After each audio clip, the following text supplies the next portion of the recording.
There's different prioritization frameworks out there that take all the items that you've identified on a website and help you prioritize those items.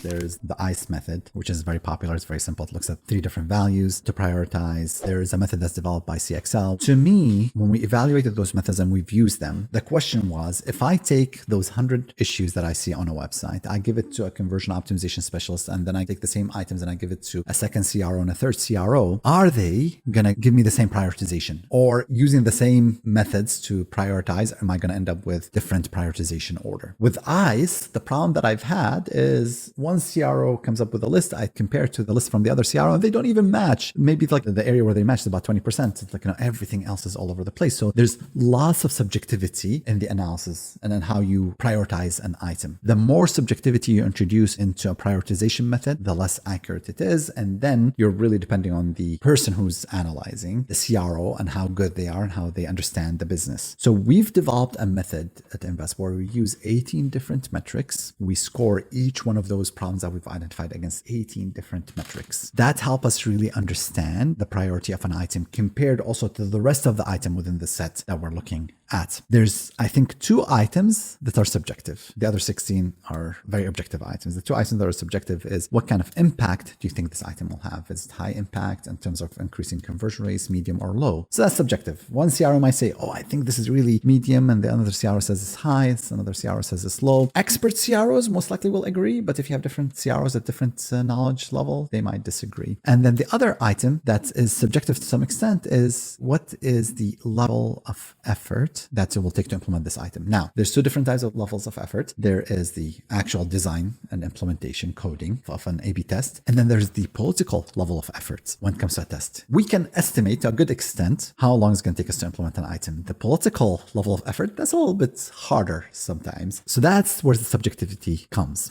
There's other factors that we evaluate. So when we discover a problem, what does it impact? Is it impacting trust? Is it impacting FUDs? Is it impacting scarcity? Is it impacting incentives? Where do we, for example, did we identify this item in a high value page, in a low value page? Is it on top of the page? Is it middle of the page? How did we identify the issue? Did it come from an expert review? Did it come from an analytics analysis, analytics research, or data research? Did it come from customer interviews? Did it come through multiple efforts? So all these different things we put together to score an item. Now, if you take 100 items, you score them, then this item gets the maximum score an item can get is 100, and the higher score it gets, the higher priority it gets. So now I can look at all my items and sort them and say, okay, well, here's the items. But that's not enough, by the way. There's other things that you need to do. One CRO runs through the items, scores them, 18 different metrics against each item. Another CRO takes the same items, and a third CRO. So we have multiple people scoring, and then they have to agree on a final list, which is complicated. But again, that's the reason conversion optimization is very labor intensive. It takes a lot of thinking. Then it's not enough. Now I have a final list. Then you start grouping some of those items to say, well, here's the items that are around value proposition, maybe on the homepage. Let's group them together. That helps you create what we call initial hypothesis on how to fix an item. There's a lot further analysis when you're developing a test. As an example, my hypothesis is emphasizing value proposition on the homepage. Well, I can do that in so many different ways. So a hypothesis can have multiple solutions. And now you prioritize the solutions and you come up with what we call more complex hypotheses. So the prioritization process and the scrutinized phase is very critical, and it takes a lot of effort. And the quality of your testing program and your experimentation program is dependent on the quality of your scrutinized phase.